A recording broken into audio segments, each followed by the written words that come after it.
The rules of SEO have changed going into 2026. If you're still playing by the old rules, such as publishing a few blog posts per month, obsessing over keyword rankings, and building links the way you always have, then you might be putting yourself at a disadvantage. And I know this because it is quite literally my job to know what works in organic search right now. We're working with over 10 B2B SaaS companies ranging from 7 to 9 figures to help them get discovered. And I've personally witnessed the rules change dramatically just over the last 12 months. The companies that are winning understand SEO isn't just about Google anymore. They've adapted to the new reality where buyers are researching in AI assistants and they're showing up in those conversations. So in this video, I'm going to be breaking down the new way of SEO in 2026. I'm going to cover what's changed, why the old playbook is failing, and exactly how you can position yourself to win. Okay, so let's start with what most B2B companies are getting wrong about SEO right now. So the reality is this mental model we've all used for the last decade, which is the linear SEO funnel, is breaking. So ranking number one on Google has always been the goal, but that no longer correlates as strongly as it once did with business outcomes, especially when your buyers are using AI assistants for research. What we're experiencing is the rise of dark search. This is the idea that a huge portion of buyer research is now happening in places we can't track, places like ChatGPT, Claude, Perplexity, even private Slack communities and social media. These buyers are getting their answers and they're forming opinions before ever clicking through to your website. And this is just a new reality of zero-click research. The issue is that most companies are still following the old playbook and they're resistant to change. Yet they're wondering why they're not getting the results they want. So surely SEO is dead, right? Wrong. The opportunity, in my opinion, for organic search is actually bigger than ever, but the playbook has changed. Acquiring organic customers is still an efficient, scalable strategy, but now you need to be thinking about both SEO and AEO at the same time. Now, you have to understand why all of this is happening, because unless you understand the mechanics, then you're not going to be able to apply the new strategies effectively. There are 3 major forces that have converged to create this new era of search. First, generative systems like ChatGPT have very different information retrieval mechanisms than deterministic systems like Google. Google gives you a list of blue links, which is like handing you a pile of library books that you need to read, whereas these AI assistants, they're giving you a summarized answer. It's essentially reading those books for you and just pulling out all the relevant, valuable snippets for your situation. And these AI answers are usually personalized. These models consider the context of your conversation. They look at the broader history of all of your conversations and they remember your specific situation. So if these AI assistants are doing the research for the user and they're deciding which snippets of information are most relevant, well, then there's really less reason for buyers to be going around clicking through links. And therefore, it matters less if your page is ranking high on Google, because your content may not be relevant to the user's prompt, regardless of its rank. And so this completely changes what we have to optimize for as marketers. Second, also because of AI, these AI writing tools have flooded the market. And so the cost of producing a passable piece of content has dropped to 0. And so the implication here is it's created a tsunami of AI slop, generic, low quality content that's flooded the internet. It's made things noisier, and honestly, it's made it harder for everyone to stand out. And third, buyer behavior is once again changing. So the research out there varies, but some studies are showing that over half of B2B buyers are now using AI for their vendor research. So they're doing that initial discovery and comparison in what we call these walled gardens, and they're only visiting your website for their final validation or conversion event. So if I had to summarize this entire shift in one sentence, it would be this. You must evolve from an organic search strategy built only for humans browsing Google to one that is also built for generative systems and zero-click research. Now, I am not saying that you should abandon SEO or that it's dead. Traditional SEO is still very important for Google, and I don't see Google going anywhere, at least in the short term.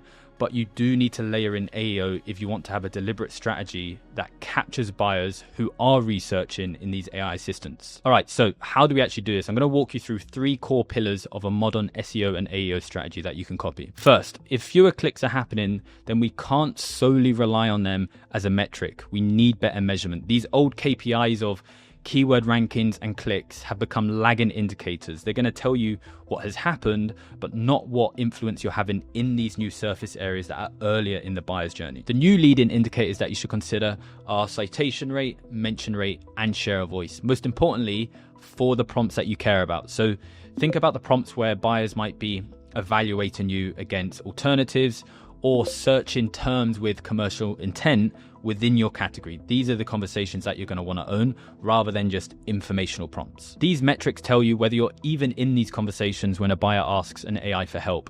If your citation rate or your mention rate are 0, then it really doesn't matter how many keywords you have in the top 3 or top 10. You're just going to be invisible to the fastest growing, high intent market segment. By the way, I highly recommend you implement self-reported attribution by adding a "how did you hear about us" field to your demo forms or during post conversion. Traditional click and view-based attribution is becoming increasingly untrustworthy. Just think about it for a second. If a buyer researches you in ChatGPT, they get a recommendation, and then they type your URL directly into their browser, then your analytics is going to show that as direct traffic. Or more likely, if they later search for you on Google and then click through to your website, then you're going to have no idea that AI played a role in that influence. The only way to close this gap is to ask these people directly. It's very simple, but we found it to be the most valuable data points you can collect right now. And if you'd rather just have something that works outside the box, then I'd highly recommend using a tool like Scrunch, which is going to allow you to systematically track your AI visibility. It's going to let you monitor your citation rate, your mention rate, and your share of voice for those prompts that you care about, and you'll also be able to benchmark that against your competitors. Okay, second, you need to structure your content so that LLMs can easily find, trust, and cite it. And so for this, we developed a framework that we call Citable. Now, I'm not going to bore you with all 7 parts of Citable right now. I do have other videos on that. But the core idea is that you want to make your content clearly structured. You want it to be optimized to cover varying levels of intent. You're using third-party validation to support claims. You're grounding your answers to make LLM's jobs easier. You're block structuring for RAG. Your content is latest and consistent, and it's entity aware. For example, if we're formatting for RAG, this means using TLDR boxes at the top of your content that give these LLMs a quick summary. You want to use bullet points and short self-contained paragraphs, which are going to be easy for machines to parse, and just generally think of your content not as some big heavy novel, but as a series of information-rich index cards that these AIs can easily pull from. These retrieval systems work by selecting passages, which are essentially walls of text, and so you want to make sure that your key facts are easy to extract. Otherwise, they're just going to skip you. It also means leading with a clear definition of a concept in the first 100 words. So what is this content about? Who is it for? And when do you use it? This is going to help these machines understand the content immediately. They don't really care much for your long drawn out intros and storytelling. And no, optimizing for LLMs is not gaming the system, as some might say, right?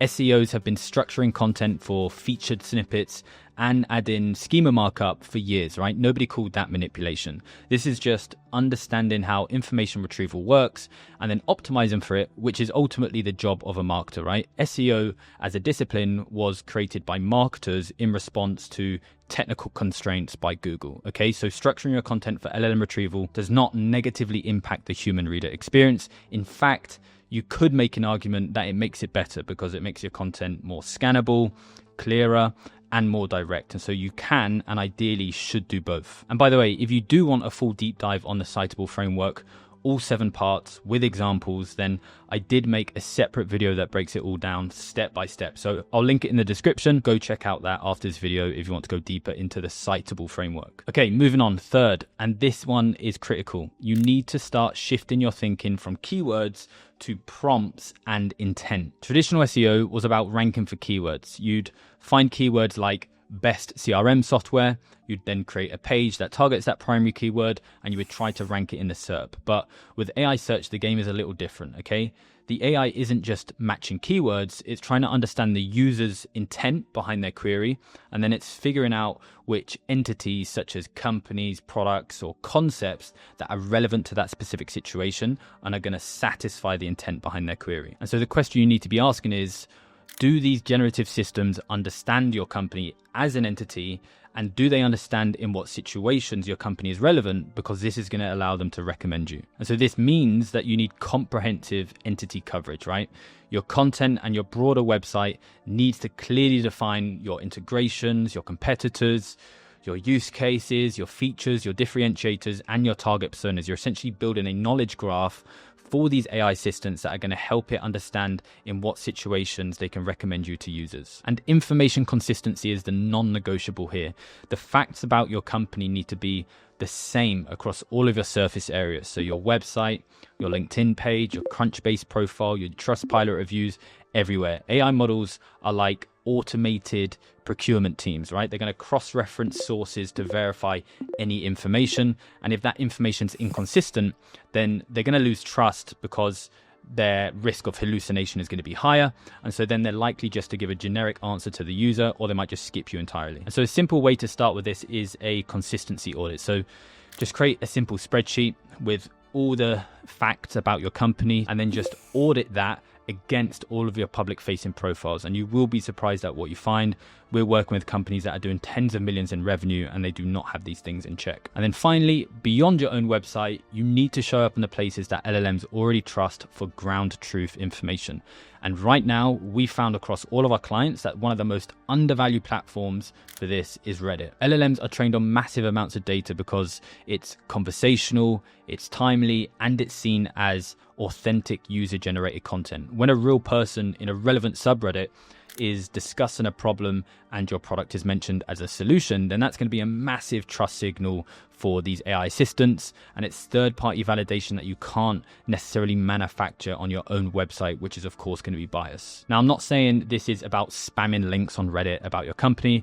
This is just about increasing your share of voice in those subreddits where your ICP is hanging out, and these LLMs are going to be crawling through the query fan-out process. Now, the point of this video was to give you a high-level overview of the new rules of both SEO and AEO, what's changed and why it matters. But I didn't have time to get into the actual tactics. So if you do want a full tutorial where I break down step by step of how you can win in AI search and I cover my citable framework in great detail, then on the screen, there'll be a link to watch that video. If you just click that, I'll see you on the next one.